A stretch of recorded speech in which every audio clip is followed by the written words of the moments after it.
C'était au mois de novembre dernier, suite à la publication de mon livre. Elle m'a expliqué sa situation, elle m'a expliqué qu'elle avait dû déménager à ses frais, que l'administration a une position quand même de très mitigée à son égard. Elle n'a pas été soutenue par son administration et c'est la police qui a décidé de l'exfiltrer. La police qui a décidé de l'exfiltrer. Ça veut dire que elle était dans son bon droit et c'est elle qui doit partir.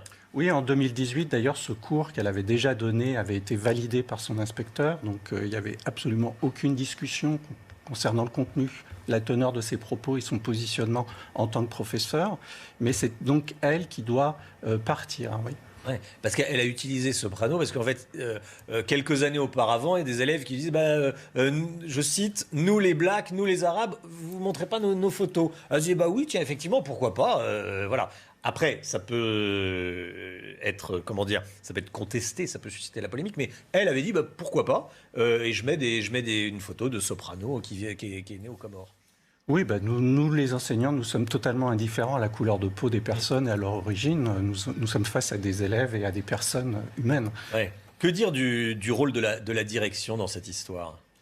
Écoutez, on retrouve finalement toujours la même position de l'administration, c'est-à-dire le pas de vaguisme. On met la poussière sous le tapis, on essaye de concilier les accusations des familles et puis la situation des professeurs. Donc on retrouve exactement le même positionnement que lors de l'affaire Paty. Il n'y a pas de position claire, c'est ça ? Non, il n'y a pas. On ménage la chèvre et le chou. C'est ça, absolument.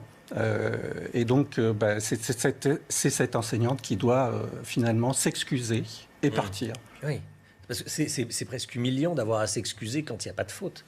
Oui, l'honneur de l'enseignant... C'est humiliant. Oui, l'honneur de l'enseignant est mis en cause. Et d'ailleurs, ce n'est pas la seule enseignante à Trappes qui est... Ah oui ? Qui est menacée, oui. C'est-à-dire, il y a une autre histoire, dites-nous. Oui, au lycée de la Plaine de Naufle, dans lequel j'ai enseigné, un professeur de philosophie a été menacé